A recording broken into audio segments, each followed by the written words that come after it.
The Restaurant Diva coming up. Live from Studio 6B on a Wednesday.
All right, 30 minutes past the hour, live from Studio 6B, Real America's Voice on a Wednesday night. Glad you're in. Slick Rick's got sports. Rick Delgado's going to do the news. Aaron and Fran holding it down as always. Harry on the highway, in the house tonight. Lots to get to. More news and more sports. But right now, Michelle DeMeo, also known as the Restaurant Diva, is from Annapolis, Maryland, where not only does she reside, but where her restaurant empire is headquartered. Michelle operates restaurants throughout Maryland, Virginia, Delaware, and Tennessee, and is currently expanding her footprint both with fast casual pizza and pasta, a concept called Squisito, as well as her Italian chop house, Tuscan Prime. Please welcome Michelle to the show. Michelle, welcome to Live from Studio 6B. Hey, how are you? Very good. How are you? I'm great. Thank you for having me on. I'm excited. Yeah, we were excited to have you on because I think, coming out of COVID, I want to ask you about, business and the restaurant industry, one of the industries that obviously took a hard hit and you guys had to adapt. And I want to get your thoughts on what you guys did and kind of what the economy looks like right now through someone like your eyes, who obviously is living it, seeing it every day. And the fact that you're in different states as well, I want to get into that.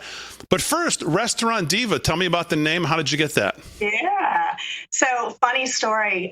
We had a restaurant in Florida before COVID, and a very good friend of mine was having dinner. And he said to me, you know what? You are the ultimate diva. And he coined the term, the Restaurant Diva. And that's how it all started. He said, you know what? Your image, your energy you bring to the table, the guest dining experience, what you bring, because obviously, I love fashion. And so I'm bringing the fashion and the atmosphere to both myself and inside and outside and bringing that wow dining experience. So Restaurant Diva was born. All right, we're going to have to get you along with the diva here on this show, which, of course, is Slick Rick Emirati, who does sports, who dresses. Well, I mean, I don't know. He might give you a run for your money on that. I'm not sure, but he's got some pretty wild suits, but that's probably a topic for another day. I'm so low-key tonight. Yes. Yeah, well, I'm bringing the conservative look today. Okay, that's good. I like that. So let's go back to 2020 for just a second, because I'm always interested in, we saw Dave Portnoy from Barstool Sports go around and help small business. We saw a lot of efforts to help small businesses, help restaurants, specifically here in New York City. And I know you guys are down in Maryland and some other states, which we'll get to. But just take me back to 2020. When COVID came in, we started to get cases, and we started to see what the impact was really going to start to be as things kind of started to go haywire. What were you guys thinking? What was some of the first things you had to do? Give me your initial thoughts, oh my God, is this the end? Or, okay, we got to do. What were your initial thoughts? Yeah, well, like everyone thought, oh, it's going to last a week, 2 weeks, then it was a month, and then everything shut down. I mean, we were very fortunate. We stayed open. All of our restaurants stayed open. We didn't lay off any of our staff. Obviously, the full service restaurants were hit harder than our fast casual concepts. Being in full service, we were very lucky because the one full service that we had did have a pizza shop that allowed us to do fast carry out and pick up and contactless takeout.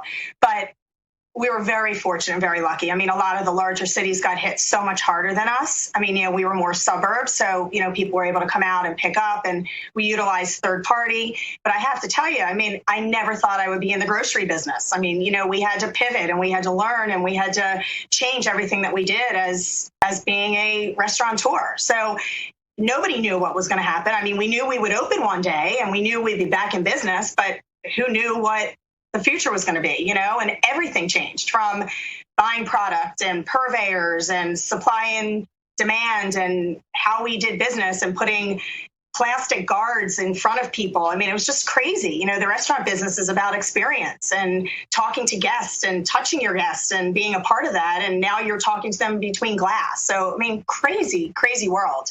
Yeah. But everything changed. I mean, look, New York got hit probably the hardest of any of the cities. Yeah. Now, given, like I said, you guys are in Maryland, Virginia, Delaware, Tennessee. I'm not sure if that encompasses everything, but I know those are the four. I know those four you're definitely in. Now, given the rules in different states, different governors, different places, was there a state that you felt like you guys got through easier? Tell me the different outcomes based on the different states that you guys were in at the time. Yeah. So Squisito is a very unique concept because it's a full service experience in a fast casual setting. So you have the ability to act like a pizza shop or a carry out business. So, even though we have a huge menu, we have salads and pastas and pizzas and we have it all, we could operate very quickly, through third-party delivery, through carryout, curbside. So we really didn't suffer. I mean, it's a concept that we've been very fortunate and blessed that every time there's a down economy or there's now pandemics, we've been very successful and our business was up. I mean, a lot of our pizza shops were up double digits during COVID because a lot of people wanted carry out, and pizza and Italian translates very well and carries very well and carries out very well. And what we did, which is crazy, and I have a quick funny story to tell you about that my husband and my partner did, but it was very hard for a lot of our guests and our customers and our very good friends to get toilet paper and gloves and milk and bread and all these things that people went and kind of rated grocery stores, and we had it. We bought it in bulk. So we added it to our menu. We added it to online ordering. We added it to third party. So as somebody got pizza, they got a roll of toilet paper. As they got, their subs, they got milk and eggs and cold cuts. So it was easy for them to do their shopping when they bought their food. Wow, I've never heard that before. That is. It was crazy. It's not really a good selling point when you're saying, "Here's the roll of toilet paper" after you just ordered dinner. Right. That's a funny story. I got to tell you this story. You're leading into a very funny story. So we have a pizza shop that's attached to our Tuscan wine bar, and we sell wine. And we were allowed, obviously, the county allowed us to do cocktails and wines to go at that time. And my husband sends me a picture because nobody could get toilet paper, and we had a ton of it. So he ran a special that if you bought a bottle of wine to go, you got a roll of toilet paper, and he had toilet paper around the neck of every single bottle. And I looked at him and I said, oh my God, what is the world coming to? We're selling high-end bottles of wine with a bottle wrapped with toilet paper. I mean, crazy. I mean, it was all over the internet. He took pictures. It was on Facebook. Our customers and guests thought, oh my God, this is crazy. Yeah. Well, you got to think outside the box. Like you said, the world, what's the world coming to? You can still say that these days. So let's talk about the world right now. Let's talk about the economy. And I don't want you to get into a political discussion unless you want to. But obviously, the world has dealt with inflation now for the better part of 2.5 years. It continues to get hotter. Now it's cooling down a little bit. What does the economy look like through the eyes of someone like you at restaurants all over the country? People coming out, people spending money. Inflation still a problem? Is inflation a problem for you in the restaurant and supply chains? Where's the economy in your eyes right now? Yeah. So COVID was very interesting because it made product very hard to get. So, obviously everybody used the COVID excuse, we can't get it because of COVID, or it's delayed because of COVID, and prices went up because of COVID. So it was very difficult initially. We came out of it pretty strong. I mean, like I said, I was very blessed. Our company was very fortunate. All of our stores were up double digits. We didn't really have too much of an issue coming out of it. And the economy is a little bit better. So people are out. I mean, they were in their homes. They were sick of dining at home. They were sick of being trapped in their own kitchens. And, and that goes to what, the big thing is people are about the dining experience. They're about the wow experience. If it was just about dining at home, everybody would dine at home, right? So COVID made everybody stir crazy. I'm sure you hated being in, I hated being in. So when they opened the doors and they opened the world, everybody ran. They couldn't wait to get into restaurants, and they couldn't wait to get back. And I mean, I remember opening some of our big restaurants, and we had dividers between booths and dividers here and dividers there, and people didn't even care. They were taking off the mask and they were hugging people and talking to people. So, we were fortunate. We're in a different we weren't in a big city. We're outside the cities, and all of our restaurants are pretty much in communities and suburbs. So it makes it a little easier. And, we're known as the gathering place. Restaurants are where people want to socialize and be with friends and family and create memories. And that's what they were doing. They were getting out of their house and getting with their friends and families and creating memories. And in terms of, the economy, I mean, obviously, all the pricing went up. We had to increase menu pricing. We had to increase our costs because as costs go up and, supply and demand goes up, we buy higher, we have to charge higher prices, but guests don't seem to mind. I mean, they're still dining, they're still going out. We're still busy as ever. We opened 2 new restaurants right in the heart of COVID. We signed a lease dead in the middle of 2020 and opened up Tuscan Prime in Annapolis January 17th of, 2022. So we built a restaurant right during COVID. So was that hard? Yes. Was it successful when we opened? It was amazing because people couldn't wait to get out, and we knew it was coming, and we knew people would go back out. I mean, look at New York. I mean, all the great new restaurants that have opened, and they're killing it. So yeah, you pay more, but it's still strong. I mean, people are out there dining and partying and enjoying themselves. Yeah. I saw the National Restaurant Association estimate that about 60% of restaurants that try to open fail in their first year. In the couple minutes we have left here, what is the difference? And I know you're big on the whole experience. People coming in, there's this old saying that if you make people stay longer, they'll actually spend more money than if they're in and out. Tell me your idea of like the whole experience for restaurants now moving forward in a post-COVID world. Yeah, so I'm going to use Tuscan Prime as a example of that.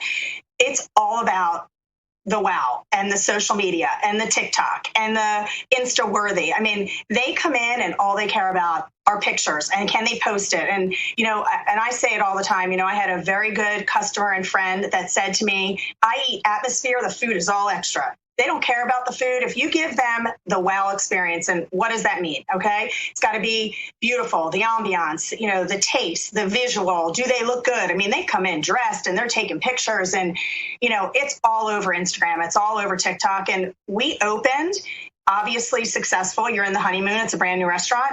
But now we're even stronger. And, we took a platform where we embraced and we engaged social media, and it blew up. And now, we have lines out the door, and we're booked every weekend, and we can't get the parties in and be able to accommodate because they're just coming in. And social media is the key and the experience. And I'm all about the wow, from the atmosphere, the ambiance, from the time they hit that front door to walking them through and giving them the tour of the restaurant, to where they're seated, to how the dishes are plated, to that fond farewell and that warm thank you and please come back and see us again. And I'm all about that. And I'm in the restaurants, and I'm there making sure that my guests have that wow experience, and they get those memories and they get those pictures. And, that's what makes us successful. And that's why we continue to grow and open up these big full service restaurants. And, because it is a tough industry, they're not critiquing you on your food. They're critiquing you on what they walk away with. Did they have that well experience, and did they get that memory, and did they post those pictures? And that's, what they care about today. And,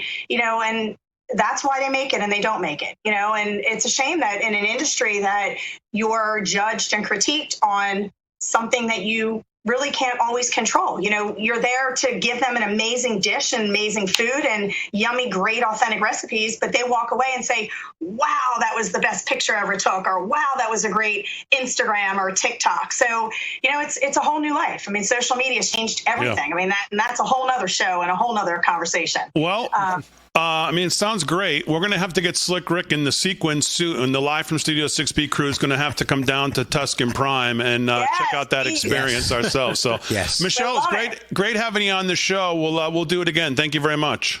Thank you. Thank you. Michelle DeMeo right here on Live from Studio 6B, the Restaurant Diva. The economy through her eyes. Very interesting. All right, Slick Rick's got sports. More news coming up live from Studio 6B on a Wednesday night.